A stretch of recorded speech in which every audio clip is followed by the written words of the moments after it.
All right, so JFK, right. You think after 60 years we'd have it all figured out. Yeah. But then, bam, 2,400 new FBI documents about the assassination just drop.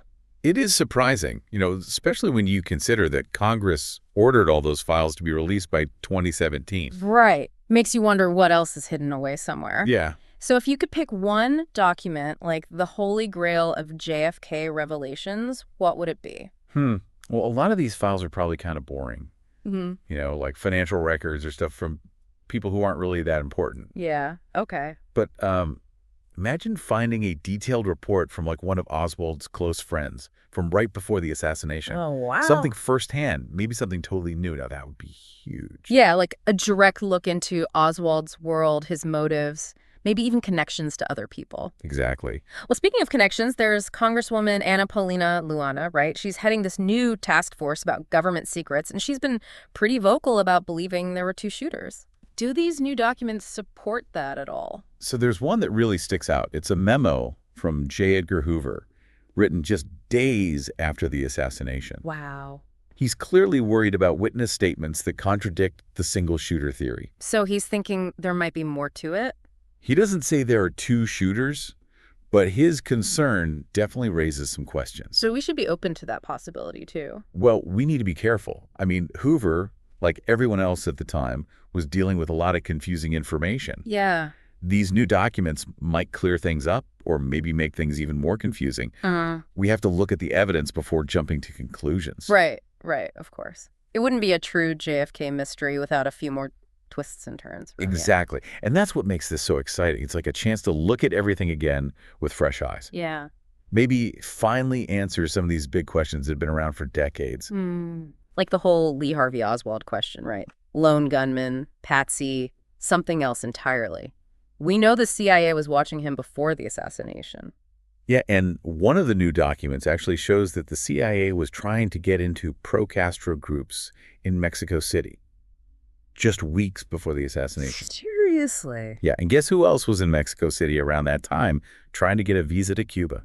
Oswald. Wow. So was he connected to those groups, or was someone using him? It's like every time you think you're getting closer, it just gets more complicated. Exactly. And that's why these new documents are so important. Yeah. They might finally tell us what Oswald's real role was. Was he just a pawn, or was he the one calling the shots? It's mind-blowing, but hold on. Before we go too far down the rabbit hole, you mentioned earlier that Congress ordered these documents released years ago. Why do you think it took the Trump administration to actually do it? Well, it's interesting. I think it shows how much people distrust the government these days. Everyone wants transparency. Right. The Trump administration, especially the MAGA movement, they really understood that. So releasing the JFK files played right into that. Partly. But I also think they genuinely believed there were secrets being kept from everyone. For them, the JFK assassination was the perfect example of a deep state cover-up, a big conspiracy at the highest levels of government. So they released the files, hoping to expose the truth to get people to trust the government again. Exactly.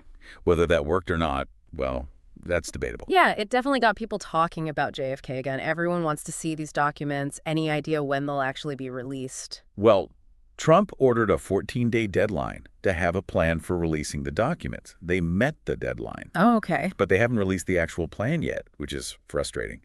They're supposed to release the plan for documents related to the MLK and RFK assassinations in early March. There's talk the 2,400 FBI documents might just show up online one day. Whoa, just out of the blue, 2,400 pages of potentially explosive information. Talk about a historian's dream come true. It would be pretty dramatic, I'll give you that. I think it's more likely they'll do a formal release, though. The administration will probably want to control things, at least a little bit. To avoid any accusations of, like, mishandling classified information. Yeah, exactly. Yeah. They'll want to make sure everything's done by the book. So it sounds like we'll have to wait a bit longer for the whole story. Until then, we can speculate, analyze, keep trying to solve the JFK puzzle. Exactly. This is a reminder that history is never really settled. There's always something new to uncover, a new way to look at things, more truth to reveal. Makes you want to dive right into those archives and just read every page.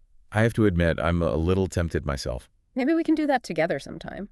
But for now, let's take a minute to think about what we've talked about. When we come back, we'll dig deeper into what these new documents might mean for our understanding of the JFK assassination and what it all means for us today. So we've just started looking at these 2,400 new JFK files, and it's already a lot to take in. It's amazing how, even after all these years, people are still so fascinated by this case. What gets me is that we're right in the middle of this whole cultural obsession with JFK, right? Really? Books, documentaries, you name it. It's like we can't get enough. Yeah, there are entire online communities dedicated to JFK. Exactly. So how do we even approach these documents without getting caught up in all the conspiracy theories? It's tricky, right? We need to be excited about what we might find, but we also have to be careful. Right. Not every file is going to be some big revelation. So no secret confessions from Oswald.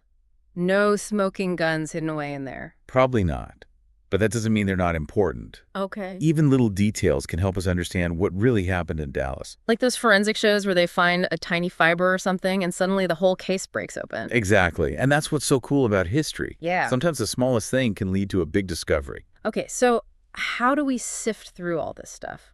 What should we be looking for? Well, one thing that's really interesting to me is the chance to learn more about the people around Oswald. Okay. The Warren Commission, Yeah. the official investigation back then, they really focus on Oswald himself. Right.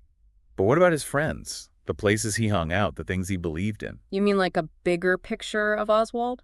His Yeah. social life? The things that influenced him? Yeah, exactly. We need to understand what led him to do what he did, whether he was acting alone or part of something bigger. And there's actually one document in this batch that's really interesting. It's a report from an FBI informant who claims he overheard Oswald talking about a big score he was planning. Whoa, a big score. That sounds serious. Was this informant reliable? That's the big question. He had a reputation for exaggerating, making things up. Okay. But even so, it makes you wonder, what did Oswald mean by big score? Was he talking about the assassination or something else? It's like a piece of the puzzle that doesn't quite fit. Yeah, It could be nothing or it could be really important. exactly. That's why we have to keep an open mind with these documents. Yeah. We can't just ignore things. Even the craziest details could help us understand the truth. So we're looking for clues about the people Oswald knew, any hints about why he did it, and anything that supports or contradicts the official story. Right. What else? Well, we also need to think about the political situation back then. Okay. It was the Cold War, a lot of unrest in the country, people were divided, and everyone was afraid of communists. So we need to look at these documents through the lens of the early 1960s, a time when everyone was suspicious and on edge. Exactly. It's easy to forget how tense things were back then. The assassination wasn't just a tragedy. Right. It traumatized the whole country. Yeah.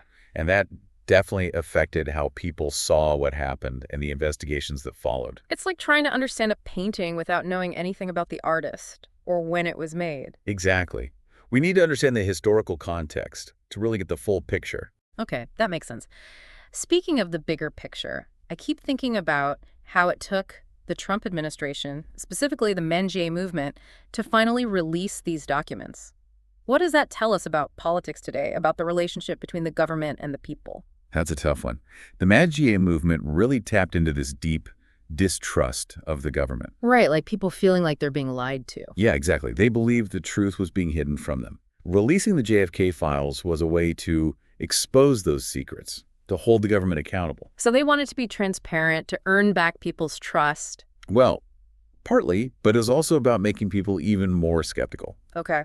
They used the JFK assassination as an example of the deep state, this idea that there's a group of powerful people secretly controlling everything. That sounds familiar. Yeah, it's like a lot of conspiracy theories these days. Right. This idea of a shadowy elite pulling the strings behind the scenes. So the JFK assassination still resonates with people because it feeds into that fear that we're not getting the whole truth.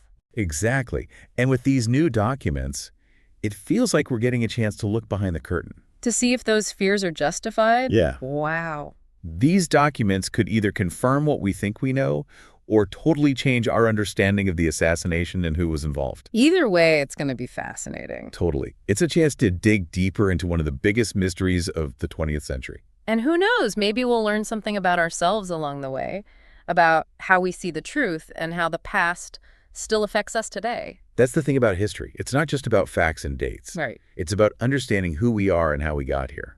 Well said. We've talked about a lot, but there's still so much more to discuss. When we come back, let's talk about what these new discoveries might mean for our understanding of the JFK assassination and its legacy. All right, so we've really been digging into these JFK files, lots of intrigue, lots of speculation. But why do you think we're still so obsessed with something that happened over 60 years ago? I think the JFK assassination is more than just a historical event. It's become this kind of cultural touchstone. It reflects all our anxieties about power, about truth, Yeah. about the stories we tell ourselves about the past. It's like we're all trying to solve this giant puzzle, and maybe there isn't even a solution. So it's not really about who shot Kennedy, but more about what it all says about us. Yeah, exactly.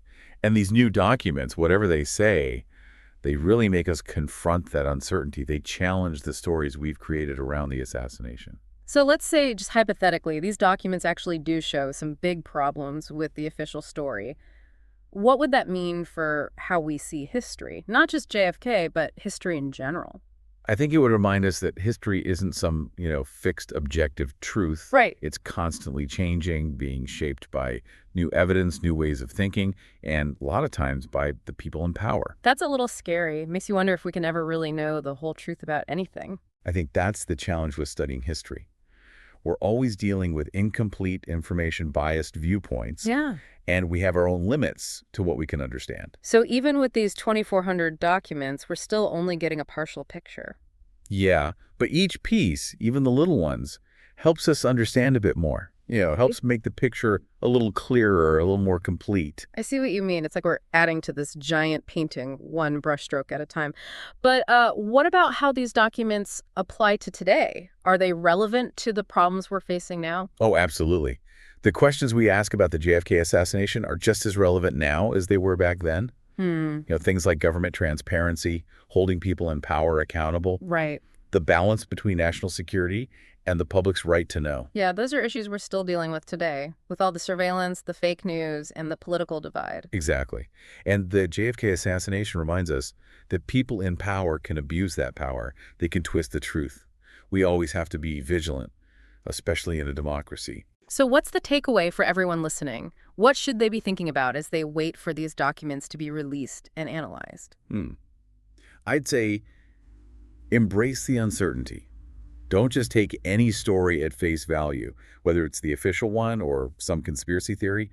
Do your own research, be critical, and be open to the fact that the truth is complicated, messy, and maybe even a little bit unsettling. So be curious, but don't let it overwhelm you. Keep asking questions, even if the answers just lead to more questions. Yeah, exactly. And remember, history isn't just boring facts and dates. Right. It's a living story that shapes who we are and how we see the world. Well, that's a great point to end on. For anyone who wants to learn more about the JFK assassination, check out our previous episodes. We've covered everything from the Warren Commission report to all the different conspiracy theories. And be sure to stay tuned for more news about the release of these 2,400 documents. There's definitely more to come on this story. It's been quite the journey. From the Zapruder film to these brand new FBI documents, the JFK assassination keeps us fascinated and confused all at the same time. I think that's the beauty of it. It makes us think critically, challenge what we believe, and really have a conversation about the past that helps us understand the present and even shape the future. Well said. Thanks for joining us on this deep dive into the JFK files. Keep searching, keep questioning, and keep diving deep.